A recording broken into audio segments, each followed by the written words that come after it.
சாம்பார் வைக்கிறது எப்படின்னு பார்க்கலாம். ஒரு 1/4 கப்பு துவரம் பருப்பு எடுத்துருக்கேன். இதை வந்து நம்ம குக்கரில் போட்டுக்கலாம். இப்போ இதில் பூண்டு போட்டுக்கலாங்க.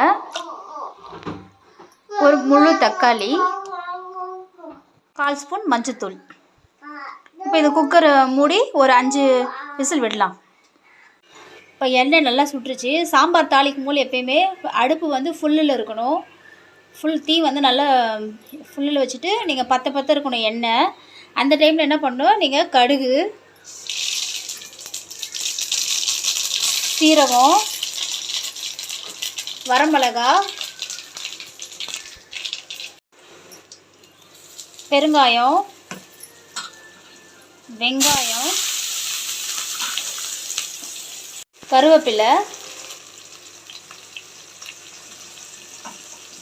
அப்புறம் அரை தக்காளி.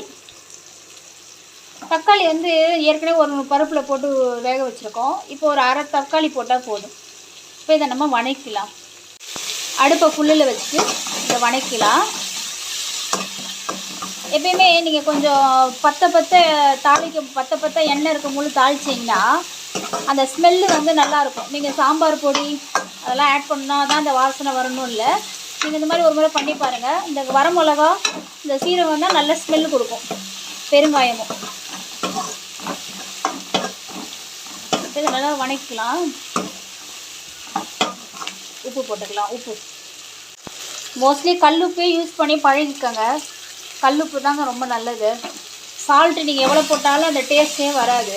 நீங்கள் ஒரு முறை கல்லுப்பில் ட்ரை பண்ணி பாருங்கள். ஆனால் ஒன்ஸ் கல்லுப்பு யூஸ் பண்ண ஆரம்பிச்சிட்டிங்கன்னா உங்களுக்கு அதே தான் பழக்கம் வரும். இன்றைக்கி பீன்ஸு சாம்பார் தான் வைக்க போகிறோம். ஏன்னா வேறு காய் எது காயுமே இல்லை, அதனால் பீன்ஸ் தான் இருக்குது. பீன்ஸில் பார்த்திங்கன்னா நிறைய காய் வந்து கொஞ்சம் முத்தின மாதிரி இருக்கும். அதெல்லாம் வந்து நீங்கள் வெட்டி வேணாம். இந்த பாருங்கள், இந்த காயெல்லாம் வந்து நல்லா முத்திகிட்ருக்கு. அப்படியே அழுத்துனா பஞ்சு மாதிரி இருக்கும். இதெல்லாம் நீங்கள் தூக்கி போடக்கூடாது. நீங்கள் என்ன பண்ணணும், அதெல்லாம் கட் பண்ணி குழம்புல ஆட் பண்ணிக்கணும். ஏன்னா அந்த நல்லா அந்த எசன்ஸ் வந்து அதில் நல்லா இறங்கிடும். நம்ம சாப்பிடும்போது வேணான்னா நம்ம எடுத்து கூட வச்சிடலாம். ஆனால் அந்த எசன்ஸ் வந்து நல்லா இறங்கிடும். அதில்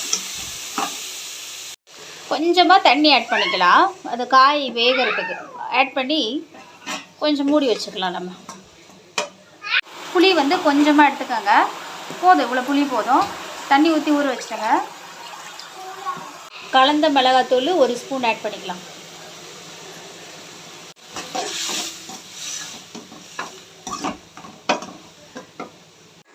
இப்போ பருப்பு வேக வச்ச அந்த குக்கர் அதை திறந்துட்டேன்.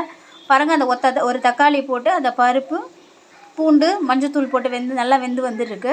இப்போ ஒரு மத்துக்கட்டை இதை வச்சு இதை நம்ம கொஞ்சம் சும்மா அப்படி கடைஞ்சி விட்டுக்கலாம். நான் கடைஞ்சிக்கிட்டேன். இந்த பருப்பு எடுத்து நம்ம குழம்புல ஊற்றிக்கலாம்.